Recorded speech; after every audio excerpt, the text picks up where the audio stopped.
الحمد لله الحمد لله خالق الوجود من العدم وجاعل النور من الظلم ومخرج الصبر من الألم فملقي التوبة على الندم فنشكره على المصائب كما نشكره على النعم ونصلي على رسوله الأكرم ذي الشرف الأشم والنور الأتم والكتاب المحكم وكمال النبيين والخاتم سيد ولد آدم الذي بشر به عيسى بن مريم ودعا لبعثته إبراهيم عليه السلام حين كان يرفع قواعد بيت الله المحرم فصلى الله عليه وسلم وعلى أتباعه خير الأمم الذين بارك الله بهم كافة الناس العرب منهم والعجم. فالحمد لله الذي لم يتخذ ولدا ولم يكن له شريك في الملك ولم يكن له ولي من الذل وكبره تكبيرا. والحمد لله الذي أنزل على عبده الكتاب ولم يجعل له عوجا. والحمد لله الذي نحمده ونستعينه ونستغفره ونؤمن به ونتوكل عليه ونعوذ بالله من شرور أنفسنا ومن سيئات أعمالنا من يهده الله فلا مضل له ومن يضلل فلا هادي له ونشهد أن لا إله إلا الله وحده لا شريك له ونشهد أن محمدا عبد الله ورسوله أرسله الله تعالى بالهدى ودين الحق ليظهره على الدين كله وكفى بالله شهيدا. فصلى الله عليه وسلم تسليما كثيرا كثيرا. أما بعد فإن أصدق الحديث كتاب الله وخير الهدي هدي محمد صلى الله عليه وسلم وإن شر الأمور محدثاتها وإن كل محدثة بدعة وكل بدعة ضلالة وكل ضلالة في النار. قال الله عز وجل في كتابه الكريم بعد أن أقول أعوذ بالله من الشيطان الرجيم: وهل أتاك نبأ الخصم إذ تسوروا المحراب إذ دخلوا على داود ففزع منهم قالوا لا تخف خصمان بغى بعضنا على بعض فاحكم بيننا بالحق ولا تشطط واهدنا إلى سواء الصراط إن هذا أخي له 99 نعجة ولي نعجة واحدة فقال أكفلنيها وعزني في الخطاب. رب اشرح لي صدري ويسر لي أمري واحلل عقدة من لساني يفقه قولي. اللهم ثبتنا عند الموت بلا إله إلا الله اللهم اجعلنا من الذين آمنوا وعملوا الصالحات وتواصوا بالحق وتواصوا بالصبر آمين يا رب العالمين. Today's khutbah is actually about a really peculiar, very interesting story in the Qur'an. It's only mentioned this one time. This is in Surah Sad, the 38th surah of the Qur'an, and it involves a prophet of Allah named Dawood alayhi salam. And Dawood alayhi salam is one of the rare prophets in the Qur'an. You know that most prophets in the Qur'an had to face a lot of opposition and they were not in a position of power. So the people that didn't believe in them were always in a position of wealth, power, and status, and the prophets were struggling against them. But few exceptions exist to that norm. The eventuality of Yusuf alayhi salam is in the ministry position, Sulaiman alayhi salam, and in fact Dawood alayhi salam are in a position of power. And Allah describes how much power and authority He had given them. In that position of power, Allah Azza wa Jal describes this one incident that occurred in his life. This is, to set the stage for what's happening. He is the ruler. He has a palace or a castle, and part of that palace is his inner quarters. If you imagine the old days in palaces of kings, the king's quarters are not easily accessible. They're up on top of a tower. They're guarded, right? It's a chamber that's very difficult to get to, for obvious security reasons, and then whatever they want to have any private conversations or whatever, these are chambers that aren't accessible to everybody else. And this is, of course, also a place for him to pray. So it's his private prayer chambers, his private musalla that's there. Now, what Allah describes here is وَهَلْ أَتَاكَ نَبَأُ الْخَصْمِ إِذْ تَسَوَّرُوا الْمِحْرَابِ. Did the news of the arguing groups, khasm in Arabic can be used for one person, it can be used for an entire group. Okay, so the tasawwaru, the plural form here describes that there was a group of people that were having an argument that scaled the giant wall. Did you get the news of those who scaled the giant wall? إِذْ تَسَوَّرُوا الْمِحْرَابِ, the praying quarters. So the scene set here is Dawood alayhi salam is alone in his prayer area, or he walks in and he sees people that have come from the outside, not from the security gates. They've come from the outside, they've climbed the walls of the palace somehow, come in from the window, and they are in his private quarters.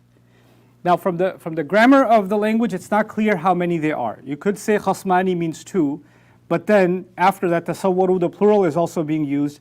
At the very least, there are two people, or there are more than two, and they represent two sides.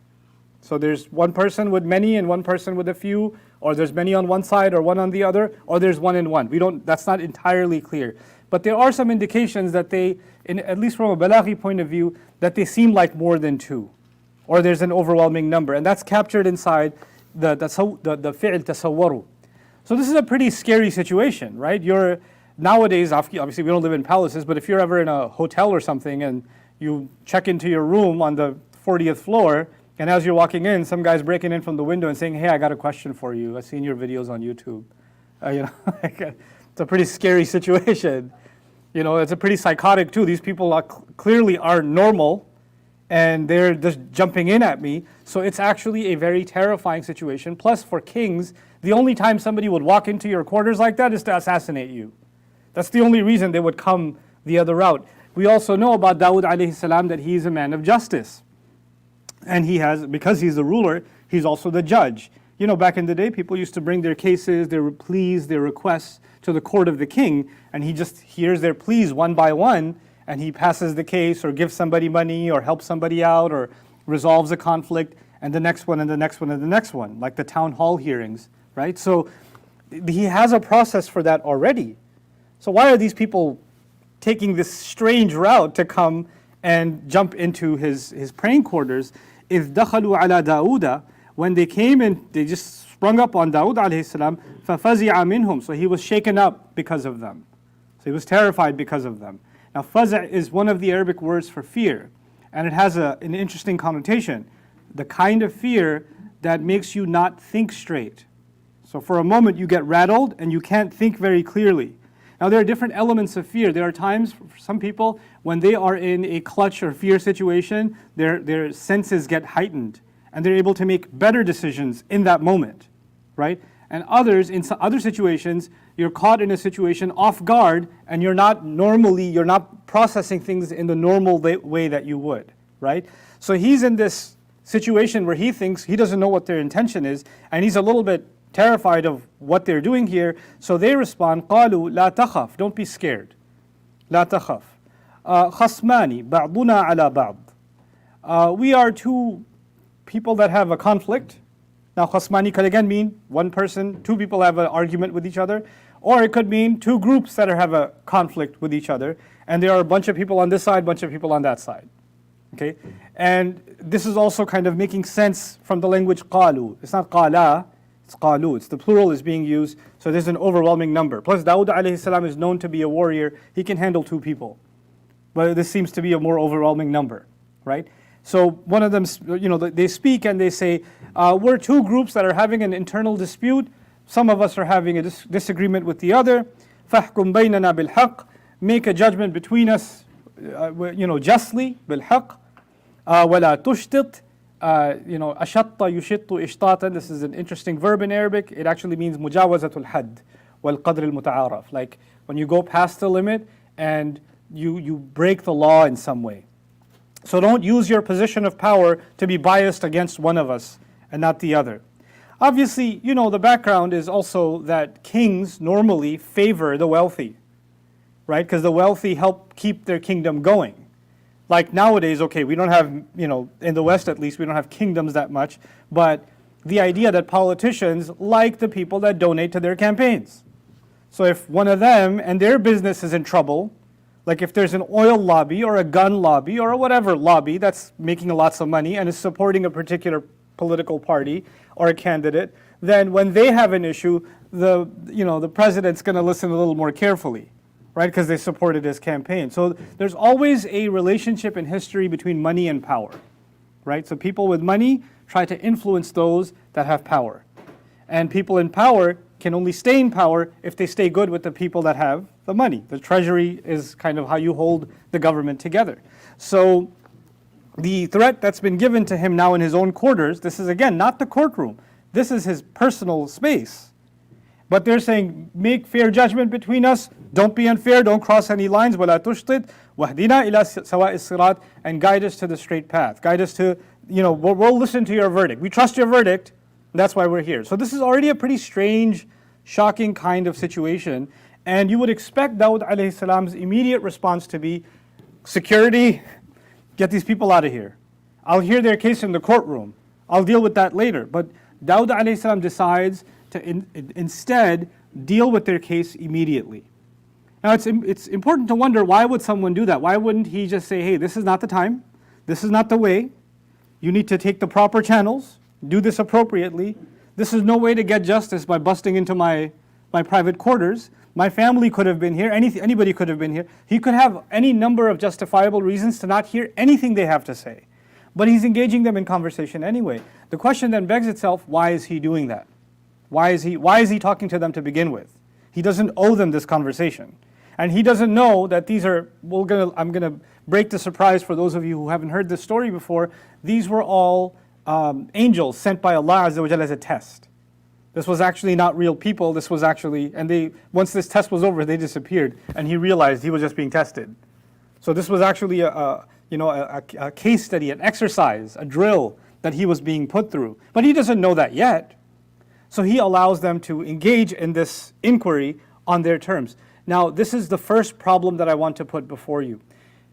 Any one of us can face any kind of injustice. And actually what we're going to see here is, إِنَّ هَذَا أَخِي, when they start describing their case, إِنَّ هَذَا أَخِي لَهُ تِسْعٌ وَتِسْعُونَ نَعْجَةٌ وَلِي نَعْجَةٌ وَاحِدَةٌ. One of them says, this right here, this is actually my brother. This, seriously, I have a fight with him, but actually this is my brother. And he owns 99 sheep, and I only have one sheep. Right? So he's already starting to describe the problem, right? Now, this doesn't seem like a war situation. This is about sheep, right? And they are willing to scale the walls of a palace, risking execution to solve a sheep problem, right? They would be the ones that get zabiha if they, because of what they're doing. They're risking their life to do that.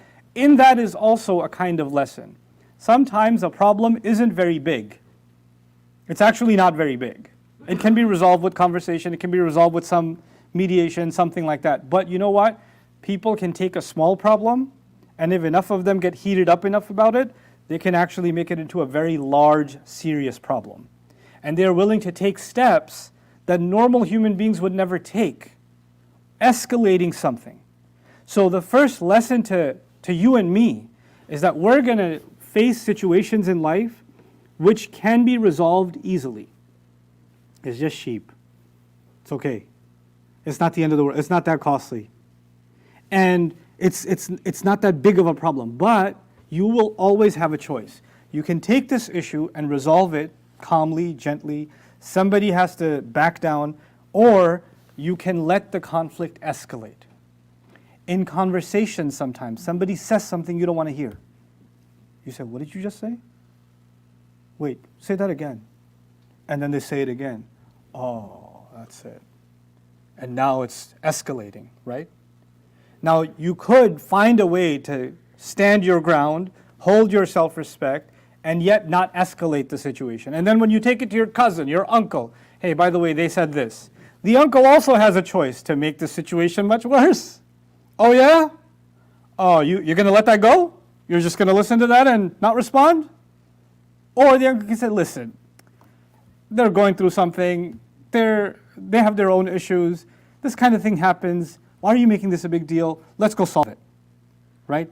Every time, to every person that's this is communicated with, they can either escalate or de-escalate, right? But this is clearly escalated to a point where they're willing to risk their lives and come all the way up. And if they're this crazy, perhaps even if they hear a judgment that they don't want to hear, then they could do other crazy things. If they've gone this far, right? So what we're learning about is a story where people are seeking justice, but they are willing to do a lot of injustice in the name of seeking justice. I'll say that again. There are people that are apparently seeking justice, but may be willing to engage in all manner of injustice to pursue that justice. Breaking into somebody's home, whether they're the king or not isn't even the point, is a terrible injustice. and your conflict does not justify you doing this. You understand? So Allah is teaching us a reality. People in their mind are doing the right thing. But even if you're doing the right, if you feel you have the right to engage in this fight, to engage in this conflict, you don't get to cross other limits set by Allah to do it. But Dawood alayhi salam, from his point of view, sees that there are people that need help. I'm going to overlook their violation against me. They've crossed the line with me too. They invaded my space.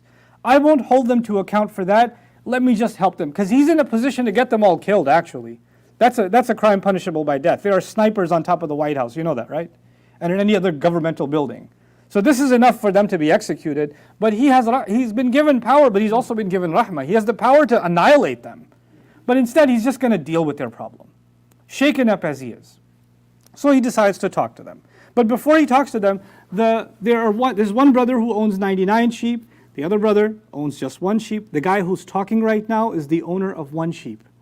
So the wealthy one is not speaking right now. It's the poor one, the victim, that's speaking. And what does he say? He says, قَالَ فَقَالَ أَكْفِلْنِيهَا. So he said, my brother said, just let me complete, give me the custodianship, give me ownership of that one sheep. I got 99 already, I'll just take care of the 100th one. What are you going to do with one sheep? Just give it to me. And I don't want to give it to him.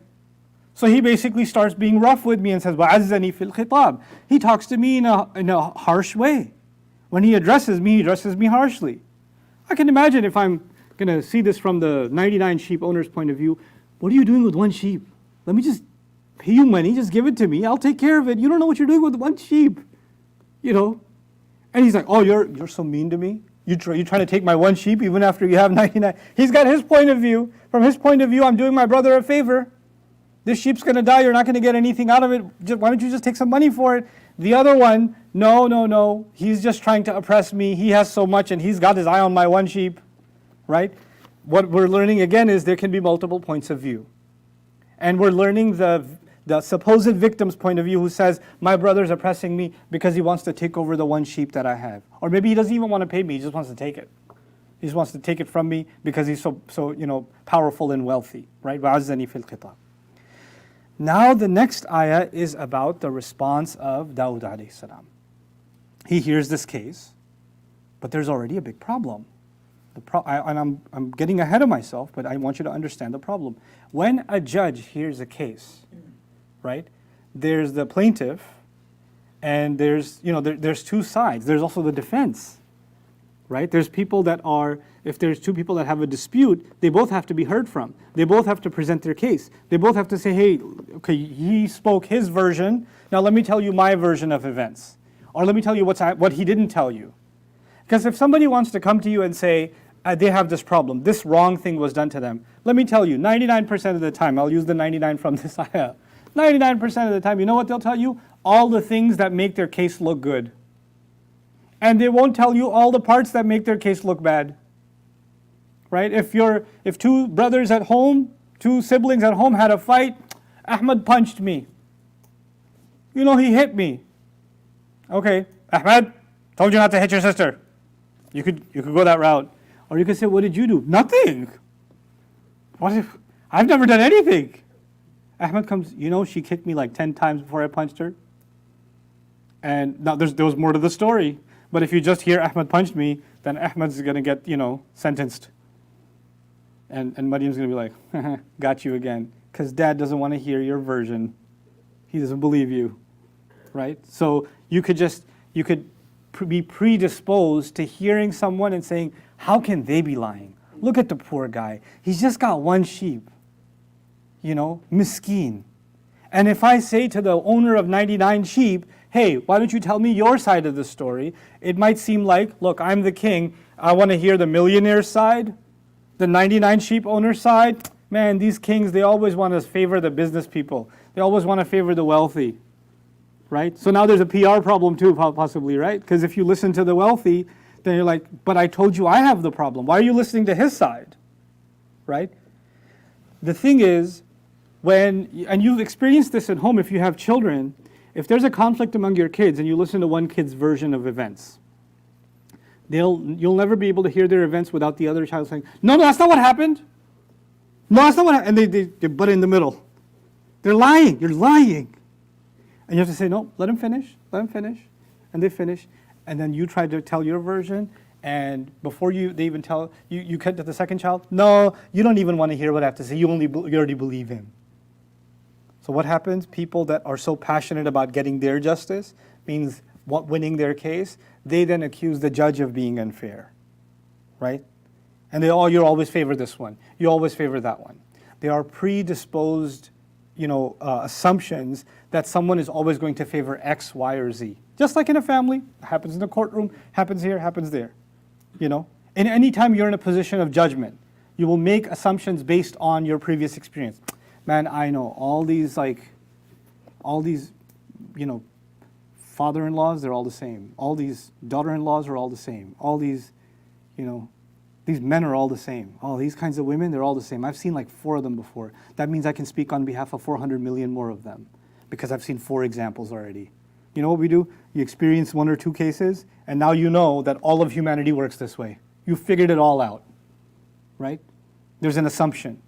Assumptions are really dangerous, but they make the world easier to understand. Because you've seen 1 or 2 cases, that must mean everybody's like that, right? And then it's hard. It's much more convenient to see the world from the assumptions point of view and not see every case as unique and individual. Just easier that way, right? In an environment where somebody will cry out against someone and blame them as the perpetrator. There are sometimes viral videos and things like that where they show one person oppressing another, right? Somebody's beating somebody up, somebody's humiliating somebody, some context, right? And everybody's like, oh, this person's a racist, or this person's oppressive, or this person's abusing their power, or whatever. There's all kinds of stories like that. Could it be that there's more to that story? Even if there's 1,000 times that this kind of thing happens, could it be the 1,001st time it's actually something else that's going on? Is that possible? And if somebody even raises that voice, all of a sudden they become a racist or a supporter of the oppressor, or a shamer of the victim, etc., etc. You understand? Now, what does Dawood alayhi salam do? He says, قَالَ لَقَدْ ظَلَمَكَ بِسُؤَالِ نَعْجَتِكَ إِلَى نِعَاجِهِ. He has done wrong to you by asking you for your 1 sheep and having it join his 99. He's done wrong to you. And then he adds, وَإِنَّ كَثِيرًا مِنَ الْخُلَطَاءِ لَيَبْغِي بَعْضُهُمْ عَلَى بَعْضٍ.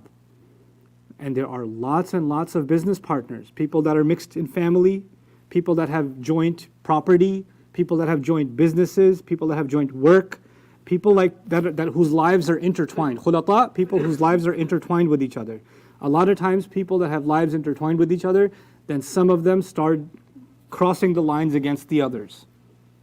They start, like for example, if a parent passes away, then the inheritance is not distributed fairly among the siblings, for example. Property disputes happen, right?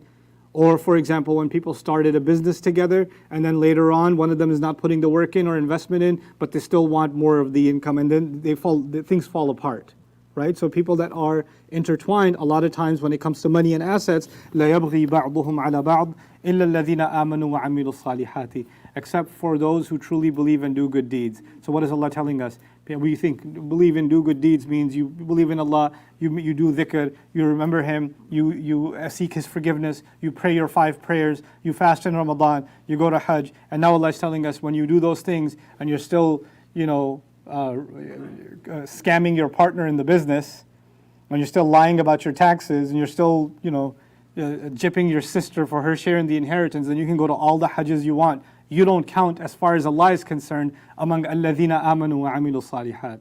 Because if people have iman and good deeds, then they don't act like that when it comes to money and business. Because that's all. Then all of that's just a show, but it's not really iman and a'mal salihah. So he says, وَقَلِيلٌ مَا هُمْ, and how few those people actually are. People that truly believe, truly do good deeds, and then they don't wrong each other. It's interesting that Dawood alayhi salam, I told you, is in a position of power, right? You know what that means? That people under him are all Muslim. He was a prophet of the Israelites, who were the Muslims of the time. So he is the Khalifa of a Muslim ummah at the time. So the majority of people living under his rule are actually believers. So it's strange words coming out of him saying, except for those who believe and do good deeds, and how few they are. In fact, he's ruling in a place where they are the majority, but he's not talking about the official label of being Muslim, or the appearance of being Muslim, or the attendance in the masajid. He's not talking about that. He's talking about people who actually live by iman and good deeds. And as a result of that, they don't wrong each other. They don't exert their influence against each other. And this observation is absolutely true. وَقَلِيلٌ مَّهُمْ, and how few they are. وَظَنَّ دَاوُودُ أَنَّمَا فَتَنَّاهُ. Listen to these words. And Dawud alayhi salam realized immediately that we were testing him. It dawned on him. After he passed this judgment, what was his judgment? The wealthy one has done wrong. And this happens a lot of times. People that have more influence, when they're intertwined with those that are weaker, the weak oppress the poor. It happens all the time. That's what he says. So when he passed his judgment, the moment this judgment came out of him, he realized that wasn't what I was supposed to do. Even though many of the things he said are true. You know, إن كثيرا من الخلطاء لا يبغي بعضهم على بعض is true. إلا الذين آمنوا وعملوا الصالحات is true. وقليل ما هم is true. But he realized just because that happens all the time, you cannot use what happens all the time and bring that into your thought process when you're judging this case. You have to leave that aside. You have to leave that. This is a new case. I've given you this example before. If you have a divorce court, right, and the judge is a man, and he himself went through a divorce, and the wife took everything. He's kind of mad, but he's a judge. And then in front of him, there's another case, and there's a woman who's about to take everything from her husband. He doesn't see a new case. He sees his own case, and he sees a cartoon version of his wife's face in front of the woman's, and his judgment can get influenced because he's really upset about what happened already. You understand? He's bringing his experience into judgment. He's bringing his other observations into the judgment. And Dawud alayhi salam, as a ruler, has seen this all the time. Obviously, he's not speaking in just thin air. He's a ruler. He's seen corruption in his society. He's seen the powerful oppress the weak. That's what he's been fighting his whole career. So when this case comes in front of him, he's remembering all the other hundreds of cases where he's had to deal with this exact same situation. So based on that knowledge, he makes this comment. But interestingly, these comments are missing two things. One, it's missing the testimony of the guy against whom there's a claim. The 99 sheep owner never said a word. That's the first thing missing. And if you want to have a fair trial, you got to hear from all sides. You got to let somebody defend themselves. They have a right to a defense. They have a right to a context. Could it be that these allegations are false? It's possible. Could it be that there's more to the story that was conveniently omitted by the one sheep owner to make his story look more believable, make himself appear as more of a victim? Is it possible? Absolutely. He's not being accused. But you know what we've turned that into? Oh, you don't believe the victim? No, I don't believe I can't believe if I believe they're a victim, I've already judged the case. If you say you don't believe the victim, until we can prove that there's a victim, calling them the victim is already a problem. You understand? So because we judged before the case even began. And now, in our climate, there's already outside pressure to judge the case the way the social media wants to judge the case. Judge the case the way the outcry wants to judge the case. The protesters outside want the case judged a certain way, right? Based on what they may have heard or seen. And so it could be politically very difficult for anyone to make judgment about any case being blind to what's going on outside. And it could be because of that pressure. In Dawud alayhi salam's case, it's because he's dealt with 100 cases. He's dealt with 1,000 cases. But he realized this was a test. This was a test. So two things that were missing. You didn't hear from both sides, and you made assumptions about other cases, and you brought that thought process into this case. If you're going to judge anyone, about any situation, then you cannot bring your past experience, your hundreds of times you've seen this before. Oh, I hear this all the time. Oh, here we go again. No, there's no here we go again. Every story, every case, every conflict is unique. And everyone has a right to be heard and understood. If you and I truly understood that, you would see the internet differently. You would see most of the conversations you're having at home with family members differently. You would see your opinions of so many people differently, because so much of that is informed by our experiences with others and our assumptions imposed on them. What does he say? People wrong each other. You know, those who don't believe and those who believe and do good deeds don't do so. But then at the end he says, وَظَنَّ أَنَّمَا فَتَنَّاهُ فَاسْتَغْفَرَ رَبَّهُ. So he sought the forgiveness of his Rabb. Dawud alayhi salam seeks forgiveness of his Rabb. What's he asking forgiveness for? What has he done in the ayat except speak something that's true? The only thing that's wrong here, that he realizes he should have done, is that he should have turned back. He should have understood both sides. He should have investigated further. Just because he says, I have one sheep, he had 99, just because he says I have a brother. None of that stuff adds up yet. There's actually even a third problem. This wasn't happening in the courtroom. Where was this happening? This was happening in the mihrab. There's a time and place and process for justice, isn't it? There's a time and a place and a process. If you break that time and place and process, what was the first problem? When they came into the room, didn't he get shocked? Didn't he get shaken up? A judge needs to be in a position where any emotion cannot alter his thinking. When he's already shaken up, he's not on solid, stable footing. But in his courtroom, when he's mentally prepared, when he understands, there's a process in place, this is the right place and time to do it. So justice isn't just about getting one's verdict. Justice is about these three things: the right process, time, and place. It's about having both sides heard clearly. And it's about the judgment being free of other cases and other assumptions. When those three things are in place, then judgment is happening, and even the best judges can sometimes forget that when they're in the heat of the moment. So even Dawud alayhi salam forgot it momentarily, and what did he do as a result? He made istighfar to his Rabb, and he fell into sajda. A couple of ayat later, as I end this, I share with you, Ya Dawud, inna ja'alnaka khalifatan fil ardi, fahkum bayna an-nasi bil haqq, wa la tattabi'il hawa, fayudillaka an sabilillah. I'll share this ayah with you and we'll conclude today. Dawud, we have no doubt made you someone left behind with responsibility in the land. So judge between people using justice and truth. And don't follow emotions. Don't follow empty emotions, al-hawa, whims. فَيُضِلَّكَ عَنْ سَبِيلِ اللَّهِ. Then they will mislead you away from Allah's path. Did Dawud alayhi salam follow any desires? No, hawa here is not his desires. Hawa here is his own bias from previous experience. That's also hawa. And Allah is telling him, don't use hawa as a judge. Because if you do, it will take you away from Allah's path. إِنَّ الَّذِينَ يَضِلُّونَ عَنْ سَبِيلِ اللَّهِ. And no doubt about it, those who stray away from Allah's path, لَهُمْ عَذَابٌ شَدِيدٌ بِمَا نَسُوا. They have severe punishment, intense punishment, because of what they forgot. Because of them forgetting. And what did they forget? يَوْمَ الْحِسَابِ, the day on which exact accounting will happen. Allah has described Judgment Day to us many, many times. What has He told us about Judgment Day? Is somebody else's opinion of you going to count on Judgment Day? No, only the facts will. Everything that will be held against you has proper witnesses and evidence. And nobody else's case is being looked at in comparison to yours. Oh, this one's just like that one. Put them in this category. Everyone's being judged. كُلُّهُمْ أَتِيهِ يَوْمَ الْقِيَامَةِ فَرْدًا. They're coming as an individual. Allah has set a precedent. Even in describing Judgment Day, He's actually given us a glimpse of what judgment should look like in this life. How should you judge any individual? Within the limits Allah has given you, you and I should not be, making any bit of assumptions. Oh, all these people are the same. All the people that do this have done it for the same exact reason. The same crime can be done for 100 different reasons. The same crime could be done for tons of reasons.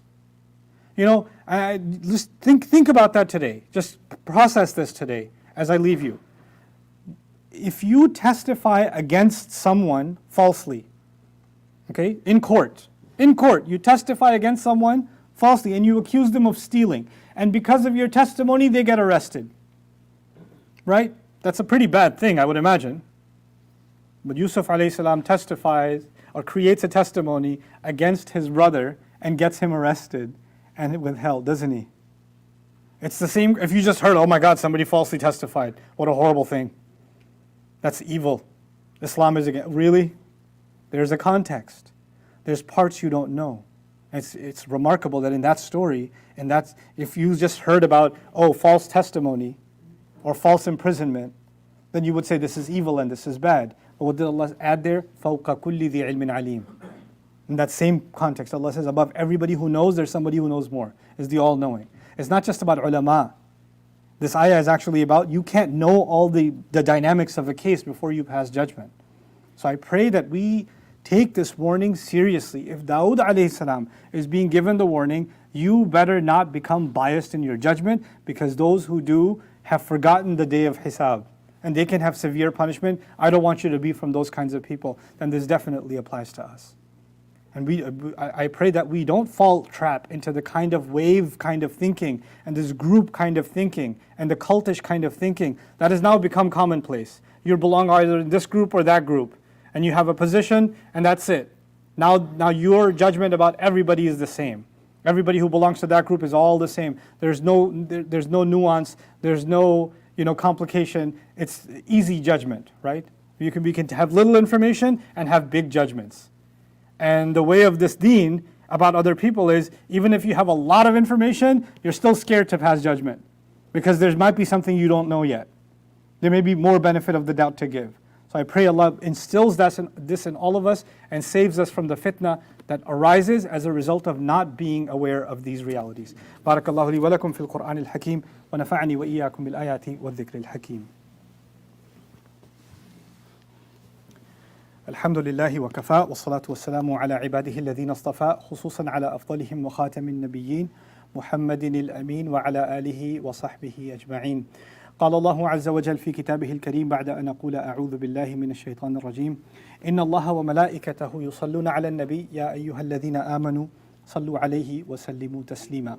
اللهم صل على محمد وعلى آل محمد كما صليت على إبراهيم وعلى آل إبراهيم في العالمين إنك حميد مجيد. اللهم بارك على محمد وعلى آل محمد كما باركت على إبراهيم وعلى آل إبراهيم في العالمين إنك حميد مجيد. عباد الله رحمكم الله اتقوا الله. إن الله يأمر بالعدل والإحسان وإيتاء ذي القربى وينهى عن الفحشاء والمنكر ولذكر الله أكبر والله يعلم ما تصنعون. أقم الصلاة إن الصلاة كانت على المؤمنين كتابا موقوتا.